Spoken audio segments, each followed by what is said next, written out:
Assalamu alaikum, dear students. Hope you all are fine.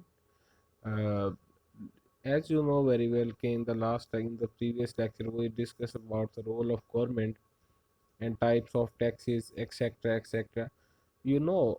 हमने जो last lecture में पढ़ा कि गवर्नमेंट का रोल देखा हमने कि गवर्नमेंट किस तरह से रोल प्ले करती है इकोनॉमी में, उसको इम्प्रूव करने के लिए, डेवलपमेंट के लिए, एक्सेट्रा जो भी चीज़ें थी उसके पास फिजिकल पॉलिसी का एक टूल होता है. Now our next chapter is major economic problem या मैक्रो इकोनॉमिक प्रॉब्लम भी इन्हें हम कहते हैं. मैक्रो इकोनॉमिक प्रॉब्लम जो है यानी कि जो हमारे ऐसे प्रॉब्लम्स जो हमारी इकॉनमी में आते हैं और वो आते भी किस लेवल पे हैं, मैक्रो लेवल पे, बड़े लेवल पे. इट मीन्स कि नेशनल लेवल पे हमारे पास आते हैं.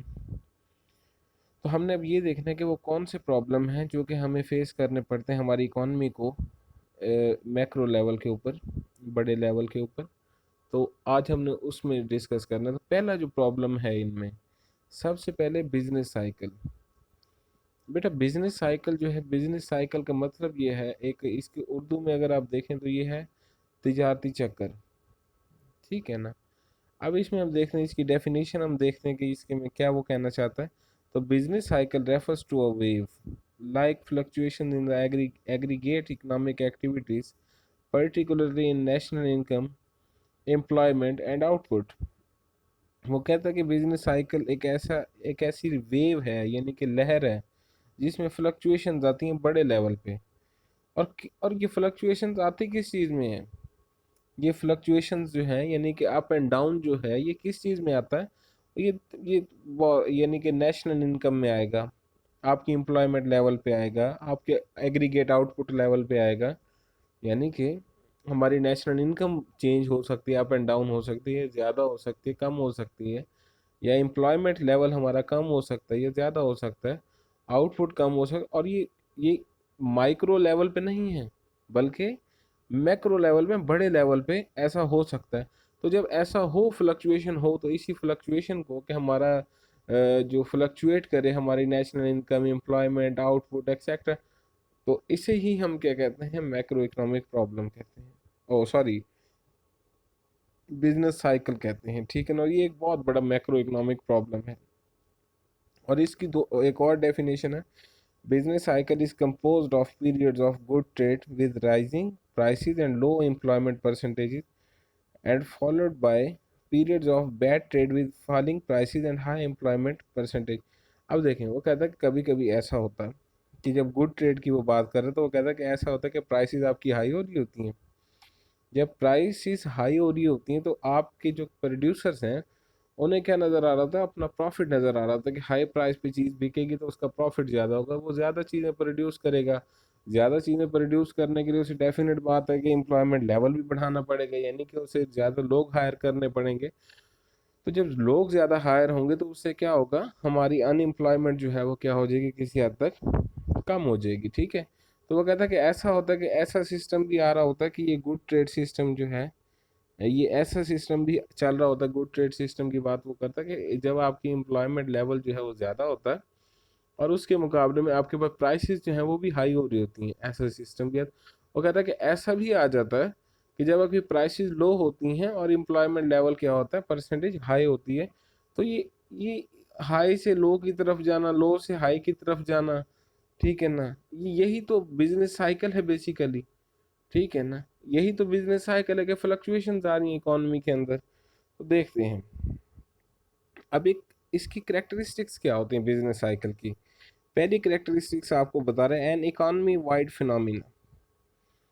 अब इसका बड़ा सिंपल सी बात वो करना है. अब business cycle is an economic economy wide phenomena which prevail in all industries. ठीक है. If the depression or boom take place in the industrial sector, then it will spread on the other sector such as construction, services, agriculture and so on. अब इसमें बड़ी simple सी बात कर रहे हैं कि अगर एक सेक्टर में बिजनेस साइकिल एग्जिस्ट कर गया, यानी कि आप देखें कि बूम या पीक एग्जिस्ट कर गया, लाइक दैट कि अगर सपोज दैट के इंडस्ट्रियल सेक्टर में जो है वो आपके पास पीक आ गई है. पीक का मतलब होता है हाई लेवल पे आप बिजनेस कर रहे हैं, आपका हर चीज़ जो है वो ज़बरदस्त किस्म की मूव कर रही है और आपकी अर्निंग अच्छी है, वहाँ पे मैक्सिमम है आपके जो है वो प्रोडक्शन मैक्सिमम है, तो आप पीक पे हैं सपोज करें। वो कहते हैं ये पीक अगर इंडस्ट्रियल सेक्टर में है तो इसका मतलब ये है कि सारे के सारे जो आपके पास सेक्टर्स हैं उन सब में ये जो स्प्रेड हो जाएगी, ये फैल जाएगी पीक, लाइक दैट। अब अगर इंडस्ट्रियल सेक्टर में बुना उनको प्रॉफिट ज़्यादा हो रहा है, तो इंडस्ट्रियल सेक्टर का रॉ मटेरियल कहाँ से जाता है? एग्रीकल्चर सेक्टर से। एग्रीकल्चर सेक्टर से रॉ मटेरियल जाएगा तो वो भी जाहिर बात है प्रोडक्शन बढ़ जी, एग्रीकल्चर सेक्टर की जब डिमांड बढ़ेगी चीज़ों की, रॉ मटेरियल की, तो उनकी प्राइसेस बढ़ जाएंगी, तो उससे एग्रीकल्चर सेक्टर वालों की उन्हें भी प्रॉफिट होगा फिर। और इसी तरह से जब उसको पता चलेगा जो आपका इंडस्ट्रियलिस्ट है कि भाई मेरी फैक्ट्री बहुत अच्छी चल रही है, तो वो क्या करेगा? एक और नया कारखाना बनाएगा, नया फर्म लगाएगा, तो उससे क्या होगा? उसको नया जब फर्म लगाएगा वो, तो उससे कंस्ट्रक्शन भी बढ़ाएगा अपनी। तो यानी कि ये ऐसा नहीं है कि एक जगह पे रुक जाता है, अगर पीक है तो वो भी पूरी इकोनॉमी में फैल जाती है। और अगर आपके पास ट्रफ है, यानी कि बैड कंडीशन है, ठीक है ना, एक इंडस्ट्री में, तो वो भी सारे की सारी फैल जाती है पूरे के पूरे इकोनॉमिक सेक्टर्स में, लाइक दैट। अब इसी तरह से अगर एक एग्रीकल्चर में बैड कंडीशन है, तो इंडस्ट्री कैसे बूस्ट कर सकती है, कैसे वो बूम पे जा सकती है? वो तो नहीं जा सकती। क्यों नहीं जा सकती? उसकी रीज़न है, क्योंकि इंडस्ट्रियल सेक्टर का जो रॉ मटेरियल है वो एग्रीकल्चर में है। एग्रीकल्चर ही जब फारिग होगा, उसमें ही जब प्रोडक्शन लो होगी, तो डेफिनेट बात है इंडस्ट्रियल सेक्टर की प्रोडक्शन अपने आप ही क्या होगी? लो होगी। तो यही है economy wide phenomena. A wave like, second है आपके पास, a wave like movement in economic activity. अब इस तरह से है कि अब वेव लाइक मूवमेंट होती है इसमें, यानी कि लहर की तरह, लाइक दैट। अब मैं आपको ये बताऊं तो वो ये कहना चाहता है कि इस तरह से जो है, ये जो मैंने एक लाइन बनाई है, इस तरह से वो कहता है कि आपकी मूवमेंट होती है। और मूवमेंट क्या, अब देखें, कभी वो कहता है अगर आप पीक पे हैं तो आपको डिप्रेशन अट्रैक्ट कर रहा है। अब आप डिप्रेशन में हैं, आपको टफ अट्रैक्ट कर रहा है। आप इस पॉइंट पे हैं तो आपको ये पॉइंट को फॉलो कर रहा है, सॉरी, इस पॉइंट पे हैं तो इस पॉइंट को आप फॉलो करें, इस पॉइंट पे, नीचे वाले पॉइंट पे, तो इस पॉइंट को फॉलो करें, यानी कि ये चलता रहता है। एक वेव लाइक है ये, और ये चलता रहता है, ठीक है। अच्छा, इसके आगे हम थोड़ा सा चलते हैं, और वो यहाँ पे चलते हैं कि आप देखें जो थर्ड है, business fluctuations that occur periodically tend to be recurrent in the nature। अब देखें, ऐसा भी होता है कि पीरियोडिकली जो है एक स्पेसिफिक टाइम के बाद ये आती हैं, ठीक है ना, ये शॉक्स, जो बिजनेस साइकिल है, ये वेव आती है। तो अब ऐसा भी हो जाता है कि एक टाइम के बाद रिपीट हो जाए, ठीक है। और ऐसा भी होता है कि ये टाइम जो है वो सेम नहीं होता, यानी कि ये नहीं कि इस साल कोई सिचुएशन हमारे पास बैड आई थी तो अगले साल भी कोई बैड आ जाएगी, ऐसा नहीं हो सकता। कि उससे बेहतर सूरत हाल हो या वर्ष सूरत हाल हो, ये हो सकता है। Expansion and the contraction are self reinforcing and the cumulative in effect, ठीक है ना। अब ये देखें, ये भी बड़ी एक ज़बरदस्त बात करता है। एक्सपेंशन क्या है? एक्सपेंशन वो टाइम है जब आप ट्रफ से पीक की तरफ जा रहे हैं, और कॉन्ट्रैक्शन वो टाइम है जब आप पीक से ट्रफ की तरफ आ रहे हैं, ठीक है। तो अब यहाँ पे वो क्या करता है? वो कहता है कि ये सेल्फ री इन्फोर्सिंग है, ठीक है ना। और इसके कॉमुलेटिव इफेक्ट्स जो हैं वो आपके सामने आते हैं। अब business cycle is characteristic by upwards and downward movements. Business cycle की मूवमेंट अपवर्ड भी होती है और डाउनवर्ड भी होती है। कभी तो बूम आता है आपके पास इकोनॉमी में, अच्छी सूरत हालत, यानी कि जिसे गुड ट्रेड कह रहे थे, और कभी बैड सिस्टम भी जो है वो आपके पास एग्जिस्ट कर जाता है। Now it's time to discuss about the phases of business cycle. There are four phases basically. Four phases of business cycle we are discussing in this lecture. Phases of business cycle. Now we have to move this slide. Okay. Yes, इधर देखिए, ये first session है आपका, ये peak session है। इस peak का मतलब क्या है? इसे पीक भी कहा जाता है, डिफरेंट इकोनॉमिस्ट इसे बूम भी कहते हैं। बूम पीरियड और पीक पीरियड ये बात एक ही है किसी हद तक, ठीक है। अब ये वो एक पीरियड है, वो टाइम है, the period where economy is at full employment level, जब आपकी इकोनॉमी के रिसोर्सेज जो हैं वो फुली यूटिलाइज हो रहे हैं, लेबर सारी की सारी एम्प्लॉयड है, ठीक है। जो आपकी लैंड है सारी की सारी इक्विप्ड है, ठीक है। आपकी जो कैपिटल है वो सारा का सारा जो है वो यूटिलाइज हो रहा है उससे। और एंटरप्रेन्योर कोई जो है वो सारे के सारे फुल लेवल पे प्रोडक्शन कर रहे हैं, तो पीक है, ठीक है ना। उसके बाद क्या होता है, इस पॉइंट पे on the peak there is the maximum employment opportunities, maximum employment and the lower lower rate of unemployment. बहुत अनएम्प्लॉयमेंट बहुत कम होती है, वही जो 2 to 3 4% जो इन अनएम्प्लॉयमेंट होती है वही होती है। जो कि यानी कि कुछ लोग काम नहीं करना चाहते खुद ब खुद, कुछ लोग करना चाहते हैं तो वो जो है ना उन्हें वो सीजनल काम करते हैं। खैर, तो इसी तरह से लेकिन लोगों को ज़्यादा से ज़्यादा सूरत हाल में काम मिल रहा होता है। ये है आपका जो है पीक सीजन। इस पीक के बाद हमें कहाँ आना होता है, रिसेशन में, ठीक है। रिसेशन में हम जब जा रहे होते हैं तो अच्छा इसे डिप्रेशन भी कहा जाता है, डिप्रेशन की तरफ भी आप मूवमेंट कर रहे होते हैं, ठीक है ना। तो अब यहाँ पे क्या होता है, आपकी ऐसा पीरियड आता है कि जब आपकी जीडीपी जो है वो रियल जीडीपी क्या कर रही होती है, डिक्लाइन कर रही होती है। और आउटपुट भी आपका डिक्रीज हो रहा होता है, अनएम्प्लॉयमेंट इंक्रीज हो रहा होता है आपका, ठीक है। और a deep and long recession is known as depression. और एक अगर बहुत ज़्यादा लंबा रिसेशन आपके पास आ जाए तो उसे हम क्या कहते हैं, डिप्रेशन कह देते हैं, ठीक है। यानी कि अगर यही कंडीशन के जीडीपी भी फॉल कर रहा है, अनएम्प्लॉयमेंट बढ़ रही है आपके पास, ठीक है ना, और उसके बाद आउटपुट डिक्रीज हो रहा है, तो इसे हम एक लॉन्ग टर्म के लिए अगर ये रह जाए तो इसे हम क्या कहते हैं फिर बेटा, इसे हम कहते हैं डिप्रेशन कहते हैं। इस रिसेशन को डिप्रेशन का नाम दे देते हैं। उसके बाद नाउ ट्रफ। ट्रफ वो कंडीशन है कि जब आपकी जीडीपी, ये अब बदतरीन सूरत हाल है इकोनॉमी की, the period when were the output is minimum, कम से कम आपका आउटपुट होता है, and unemployment rate is maximum, और बेरोजगारी अनएम्प्लॉयमेंट जो है वो मैक्सिमम होती है। Like that if you observe in this era of government, ये जो इरा हमारे पास गवर्नमेंट का चल रहा है, यू नो वेरी वेल कि इससे पहले बहुत अरसा पहले हमारे पास जीडीपी नेगेटिव आता था कभी, कि जब फ्लड्स आ जाते थे या कोई सैलाब। लेकिन इस तब हमारा जीडीपी नेगेटिव है, we are at the baddest period of the history, because GDP growth is negative, ठीक है। इट मीन्स कि there is no improvement in the GDP since last year, ठीक है। तो ये ट्रफ की बात आप जब करते हैं तो ये ट्रफ है, ये this is the trough point basically, baddest condition, यानी कि जीडीपी आपकी कम से कम होगी, ठीक है। और अनएम्प्लॉयमेंट ज़्यादा से ज़्यादा होगा क्योंकि लोग चीज़ें पैदा ही नहीं कर रहे होंगे, ठीक है। उसके बाद जब यहाँ पे आप आ जाते हैं उसके बाद रिकवरी का सेशन आता है। ट्रफ से पीक की तरफ मूवमेंट हमारी क्या कहलाती है, रिकवरी कहलाती है। अब इसमें क्या होता है, आपका आउटपुट इंक्रीज हो रहा होता है, जीडीपी ग्रोथ कर रहा होता है, ठीक है। अनएम्प्लॉयमेंट रेट आपका कम हो रहा होता है, ठीक है। तो यही तो इसके वो हैं जो करेक्टरिस्टिक्स हैं।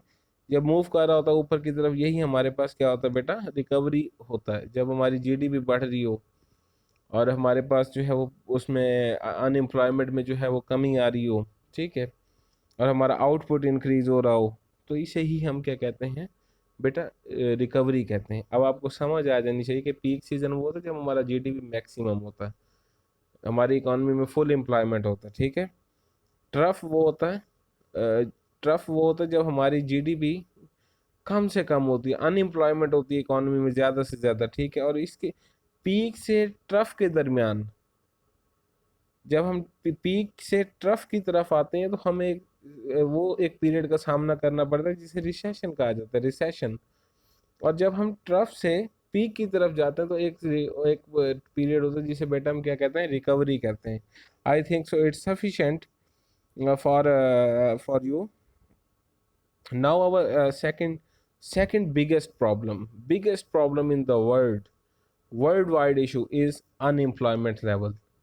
अनएम्प्लॉयमेंट है क्या, बेसिकली अनएम्प्लॉयमेंट ये है कि देखिए, अगर कोई शख्स है, काम करना चाहता है लेकिन उसे काम नहीं मिलता, तो ये क्या है, अनएम्प्लॉयमेंट है, ठीक है। तो अब देखते हैं कि ये अनएम्प्लॉयमेंट है क्या और किस तरह से हमारी जो कंट्री है हमारे प्रॉब्लम्स हमारे लिए ये पैदा कर देता है, ठीक है। हम देख लेते हैं इसे। अनएम्प्लॉयमेंट की पहले तो चले, इन्होंने लेबर फोर्स की डेफिनेशन दी, तो लेबर फोर्स पहले बेटा मैं आपको बता देता हूँ। ऐसे पॉपुलेशन आपकी, ठीक है ना, पॉपुलेशन में जो ऐसे लोग हों जो कि 16+ हों और 64 से बिलो हों और अपनी जॉब हासिल करने के लिए मार्केट में मौजूद हों, उन्हें हम क्या कहते हैं, वो सारे के सारे लेबर फोर्स में आ जाते हैं। यानी कि हम ये कह सकते हैं all person age 15 to 64 who are employed और एक्टिवली सीकिंग एम्प्लॉयमेंट, और अपने पास जो काम कर रहे हैं या करने के लिए जॉब सर्च कर रहे हैं, तो उन्हें हम क्या कहते हैं, लेबर फोर्स में शामिल करते हैं। यानी कि लेबर फोर्स में वो लोग आते हैं जो काम करने के अहल हैं या काम कर रहे हैं, 15+ होने चाहिए और वो 64 से बिलो होने चाहिए, काम कर रहे हैं, ये काम हासिल करने की कोशिश कर रहे हैं, वो सारे के सारे क्या आते हैं, लेबर फोर्स में आ जाते हैं। अब उसके बाद हमारे पास आता है अनएम्प्लॉयमेंट जी। What is unemployment? अनएम्प्लॉयमेंट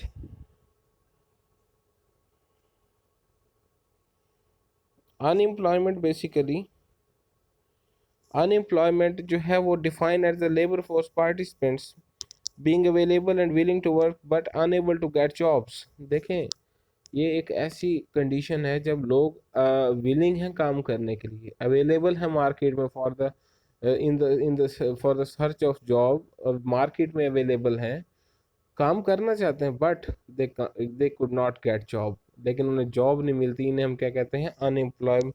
ये एक ऐसी कंडीशन है जिसे अनएम्प्लॉयमेंट का नाम दिया जाता है, और इस ऐसे शख्स जिसे जॉब ना मिल रही हो उसे हम क्या कहते हैं, unemployed person.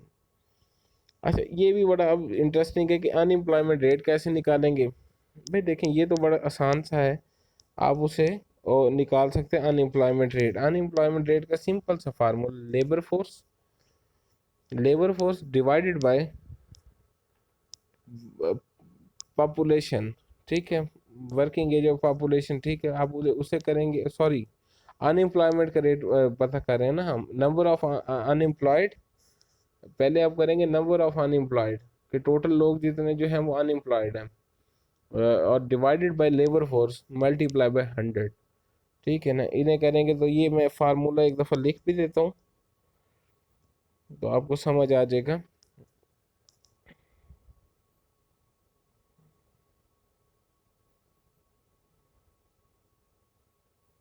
Unemployed over number of unemployed करें इसे, ओवर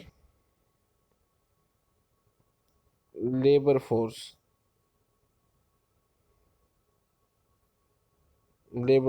ये अब इसका जवाब आ जाए तो उसे क्या कर दें, मल्टीप्लाई बाय 100 कर दें।